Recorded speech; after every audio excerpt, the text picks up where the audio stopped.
Now, BJP's Nyay march to go meet victims of Karauli riots was stalled today as the Rajasthan government imposed prohibitory orders. The protest was being led by BJP MP Tejasvi Surya days after a procession celebrating Hindu New Year was allegedly pelted stones with. Now, leading to violence and arson, we're looking at large-scale communal clashes that broke out in the Karauli area. Tejasvi Surya and his BJP delegation say that they wanted to go meet the victims but were stalled. In fact, we're looking at a fight now brewing between the BJP as well as the Ghelot government. The big question here is, who really provoked the violence in Karauli? The communally sensitive area Karauli in Rajasthan witnessed high-voltage drama again on Wednesday. A BJP yatra to meet victims of violence on Ram Navami Day was blocked by police from entering the riot-hit town. BJP MP Tejasvi Surya and Rajasthan party chief Satish Punya were among the many party workers detained after an altercation with police.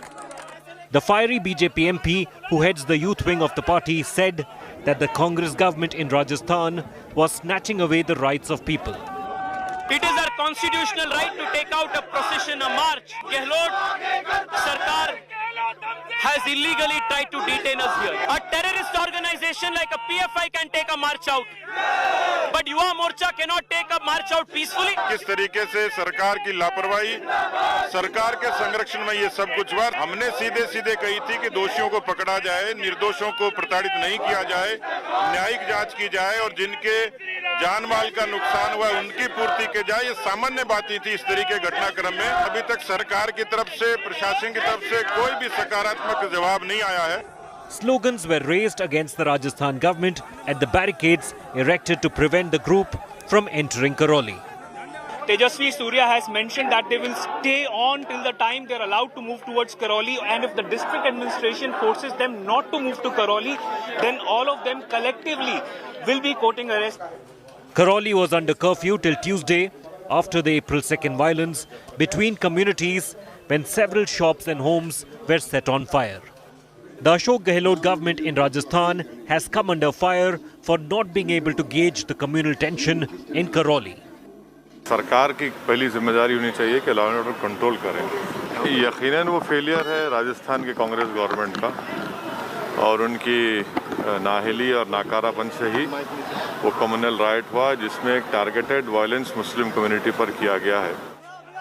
The Karauli clashes have become the latest political flashpoint in the BJP's repeated campaign against the Congress government on matters of law and order.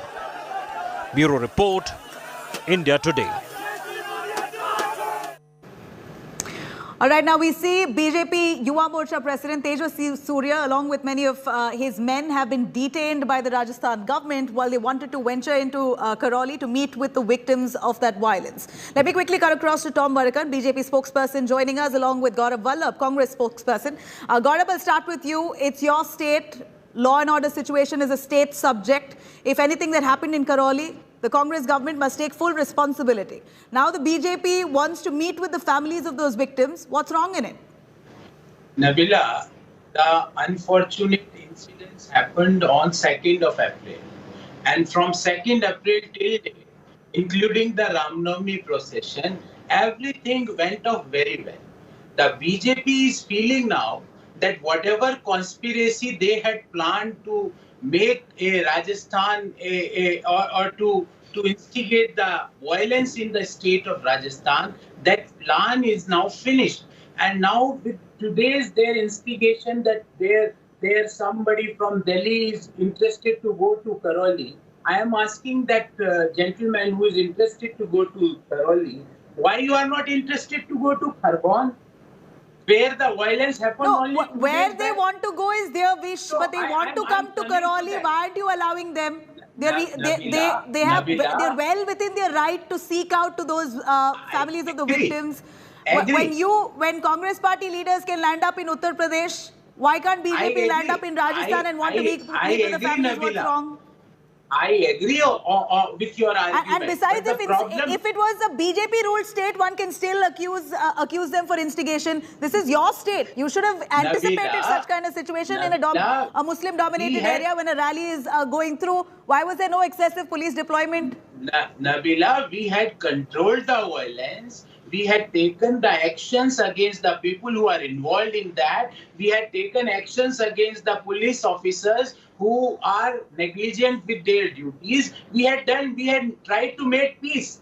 But BJP is feeling that their plan is gone because they had instigated the violence. Now by today's their move, it is proof why they want to go there again to instigate the violence, because they feel that their objective is that how by hook and crook they want to instigate the violence in Rajasthan. Okay, how is the Congress government compensated for the damage to all of those victims who are right now reeling under that massive clashes, arson, many of those vehicles being gutted, homes on fire? Who's to compensate for that? I am telling Nabila, the Rajasthan government is not illegal bulldozer government. It is a constitution government. Everything which is written in the law, in the constitution, we are not going to spare anybody. And I warn Tom Vadakkar that आपका कोई भी आदमी होगा ना वहाँ jail जाना पड़ेगा, ध्यान रखना. And we have the evidences that who had instigated the violence. And today, by going there, what you want peace who or you want the to violence? burn the state? Gaurav, who instigated the violence? Why don't you explicitly Nabila, tell us? I am not. As per your investigation, who instigated it? Nabila, I am not in a habit of making the people's name and I am not someone who can give this kind of information. All right, so then let's take that to Tom Vadakan. Tom, Mr. Vadakan, here we're looking at a rally, a protest march that the BJP wanted to carry out, but you always stopped short at least 40 kilometers away from Karauli. Now, it's understandable that the Rajasthan government is very apprehensive. They're already looking at a communal tension, a sensitive area there, Karauli. They do not want to aggravate the situation, which is why the BJP has been stopped short. While the same BJP accuses people like Priyanka Gandhi and those Congress top leaders of visiting areas that are communally sensitive, you all are doing the same. Aren't you all adding to the commotion? Nabila, let us understand this, that the PFI has choreographed this entire operation courtesy the Ghelot government. I make this charge in public to my friend Gaurav that can he deny that there was a letter from the PFI to the Chief Minister's office and to other intelligence agencies that there is going to be trouble if this procession goes through. Collection of stones, weapons in a very peaceful area, Nabila. Hindus and Muslims have lived together. We've known this so many years. What is this about this Ghelot and company? They've let loose the PFI, who are the fringe elements of whatever the organizations they belong. This peaceful nature of my country is destroyed for vote bank, Nabila. Now this gentleman here, Gaurav, he's talking voluminous about Congress, and then his chief minister says Prime Minister should have come and spoken about it, and the Home Minister must be. But tell me something, who's in charge? Under whose charge is the state? No, Mr. Vadakan, but processions of this nature have happened in parts of Rajasthan for eternity. How did this time it go wrong? It didn't go wrong. It was structured, choreographed by the PFI with advance information to the police and the chief minister. They decided to look the other way and let the operation continue. If you let the PFI have a thunder in the state of Rajasthan, people of Rajasthan are not going to sleep, and they're not going to forget what the Ghelot government has delivered on the platter. Time's up. People are very active. And now you're hearing of people selling properties in these areas and moving out. Sad situation. We have visuals of people cuddled in their rooms. Mr. Vadakan, we're also seeing visuals. One could say could instigate this kind of situation. Saffron flags being waved, lots of slogans being raised while the Hindu procession was passing through a Muslim-dominated community, an area there. Don't you think this could have eventually led to clashes, or that this you should have expected or anticipated?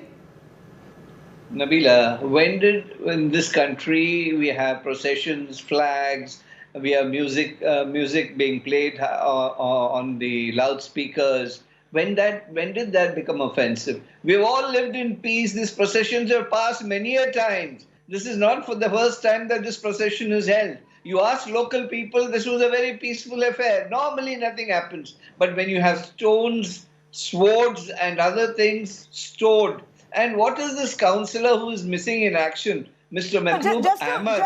Just to get your perspective on this, during that procession, there were slogans that were raised. We're showing visuals on our screens here, where not just raising of the saffron flag. I'm not saying it's wrong, but I'm saying that this is a Muslim-dominated area. Across the country, we're looking at communal tensions. At a time like this, there were slogans that were raised that said, "Jo bhi topi pehnenge, wo bhi Ram kahenge." Is this not instigative?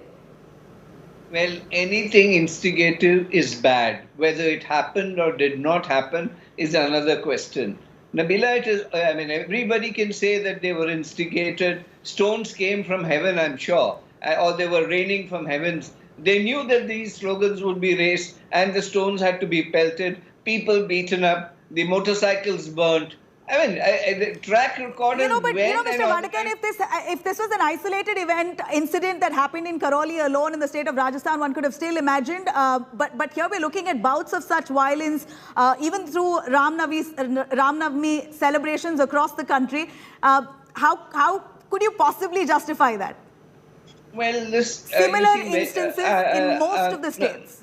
Nabila, let me. Would you blame the PFI everywhere?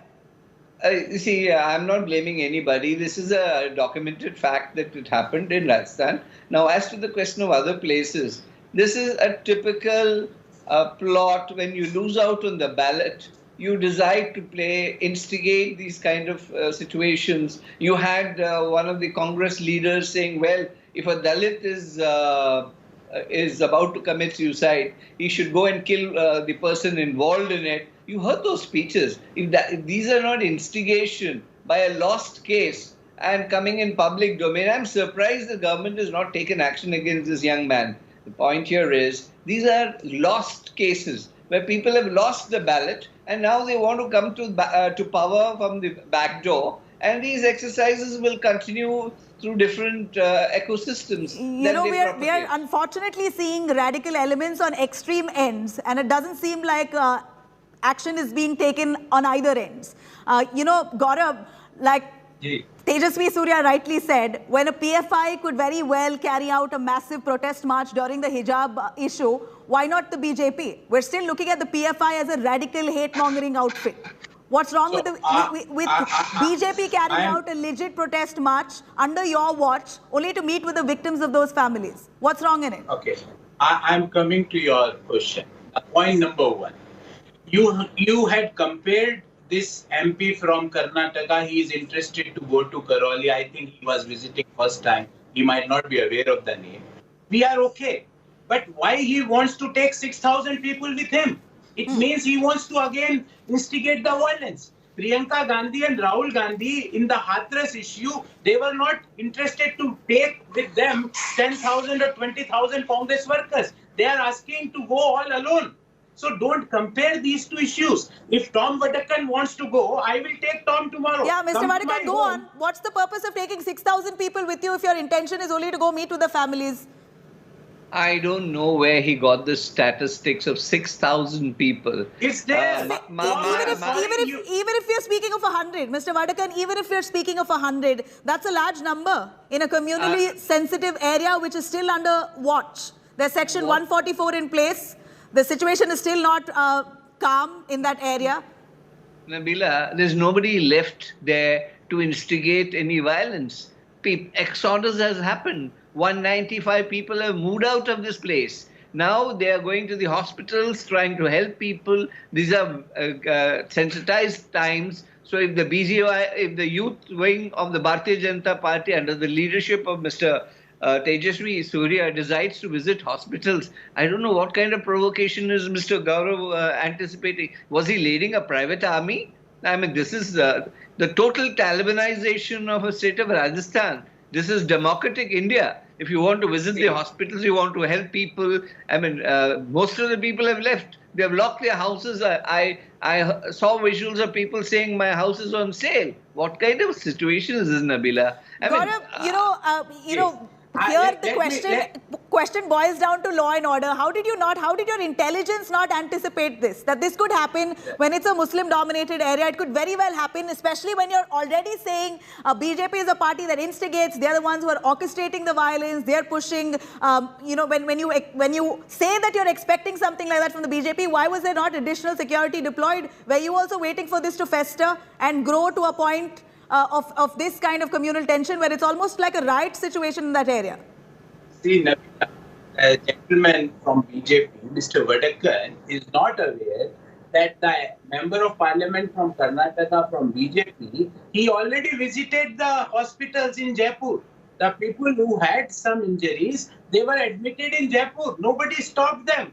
Vadakkan साहब, आप थोड़ा रिस पढ़ के तो आया करो. करौली का क्या पता नहीं और आप डिबेट करने आ जाते हो, Vadakkan साहब. Second point, Nabila.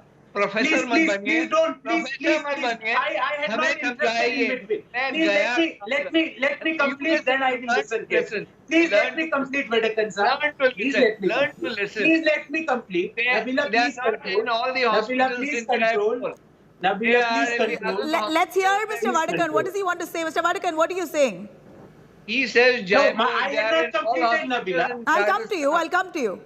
They are in all hospitals in Rajasthan. And this man, who's supposed to be a professor, a teacher, is shouting me down, saying that... All right, let's leave the personal jibes aside, but this is a really tense situation. My second point, Nabila, my second point. Is it a sahyog or prayog that the states which are going for elections in next 12 months to 18 months, whether it is Karnataka, whether it is Gujarat, whether it is Madhya Pradesh, whether it is Rajasthan, BJP is trying to play the communal hatred there. Is it a Sanyog or Prayog, Mr. Vadakkan? Can you enlighten us with this? And then the last point, Mr. Vadakkan. For last 8 years, you are in power. Although you were with us for out of 8 years, 5 years you were with us. Only 3 years back you changed the guards. So for last 8 years, your party is in power. Why you had not banned PFI in all states? Why you had allowed to PFI to strengthen and asking questions to us on PFI? Mr. Vadakkan, this is a question that the BJP often fails to answer. Y'all call the PFI a hate-mongering radical outfit, but so far there is no courage for the party to ban the PFI. BJP is in power at the centre. You're very well within the right to ban the PFI. But it seems like PFI has almost now become a tool ahead of elections. State after state that is going to elections, it's almost looking like a set plan that is playing out. BJP leader in Karnataka says this is only action to reaction when spoken about communal violence. I will How do you answer justify that question that? if I am given time. Now the Go on, point Mr. here Vadakkan. is... The question was to you. Yes. The point here is it is for the Election Commission to ban PFI. This is a party registered with the Election Commission, not the government of India. Mr. Gaurav Vallabh, Put out a special request. You all are well within your right to put out a special request. The NIA has declared the PFI as a hate outfit. How do you know request has not been put out? This is not a banana republic. Has it been struck down? Has the Election Commission struck it down? They have not answered that question. So if they have not answered the question, they are supporting, you said Sayog. Sayog is of Mr. Ghelot. And Mr. Ghelot wants to polarize the state before going to election. That is the truth of the matter. Why is there no problems in UP, which is heavily populated by Muslims? There's no problem at all. Processions are happening. There are Muslims, Hindus, Christians all living there. There's not a word. But Ghelot wants to create a situation to come back because Pilot is breathing down his shoulder. He knows if he's not able to come back again, it will be a major setback for him. So Mr. Gaurav may scout, scream, or whatever methodology he may adopt. but the issue is you know, winning Gaurav, as much as you may be smiling over what Tom Vadakan is saying, this is the same Congress party that was nearly in partnership with the PFI. In states like Karnataka, you all nearly went into an alliance. Kerala, I am smiling because Tom Vadakan itself is going. I am smiling because Tom Vadakan is arguing against his party. He is telling why it had not happened in Uttar Pradesh. Tom, precisely, I am asking the question. So does the Congress party have a soft corner for the PFI? Please, Do you have a soft corner for the PFI? No, we don't have. We don't have any soft corner. Then how is the PFI allowed to carry out a big procession, a protest march on the hijab issue, and why is the BJP not allowed to go meet the victims of Karauli? Nabila, I had asked a very simple question, which Tom had not answered. I am asking second question, which he had himself raised, that why it had not happened in UP, because election got just over. Now let us polarize the states which are going for an election. We have a powerful chief minister. Please listen. We have a very powerful chief minister in the UP chief minister. Give you the answer. Now Tom you gave don't the answer that who knows. One after the other, you know, one after the other. Mr. Vadakan, hold on for a moment. Gaurav, please go on. You were completing. So, Nabila, what I am saying, Tom is saying, who knows, we had written to election commissioner or not. Tom, you are the party which had hacked the election commissioner's phone. And before election commission giving the dates of the polls, your party tweets the date of the polls. And now you are saying that we can't do anything. It is with the Election Commission of India. See, these arguments are not tenable, Tom. Give a solid argument. All right. If you wants to go to Karauli. We heard you, Mr. Vadakan. Before you come to your...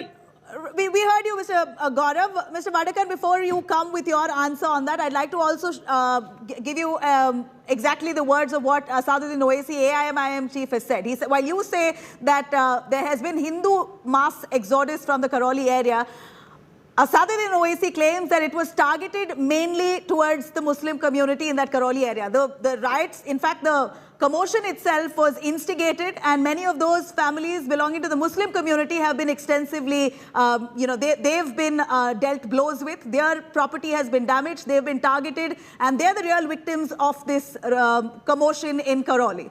What would you say? Well, you say, I'm going to meet the victims, while Tejasvi Surya says, I want to go meet the victims of the Karauli violence. Will you also go meet with those Muslim families who've borne the brunt? Nabila, we will visit our brothers or sisters of the Muslim community or the Hindu community. They are victims. We have a belief that this is choreographed by the PFI. Now, as to the question of the questions that he raised about the Election Commission, I'm shocked. They have insulted all institutions. Now there is a provocation in public domain against the Election Commission, saying that we are manipulating the Election Commission. It is the right of the Election Commission to ban any organization which has been registered with them. Mr. Gaurav, if you don't understand that constitutional language, then I think, like a street fighter, you can go and scream. The point here is, this is not a banana republic. We work within the rule and framework of this country. And the point is, as long as the Election Commission doesn't ban that organization, we cannot take any executive action. But yes, we'll pursue the matter. But Mr. Vadakan, this is for you to pursue the matter, rightly, like you said, it is for you to pursue the matter. And there's been brazen violation of law and order, not just in Rajasthan, in several other states as well.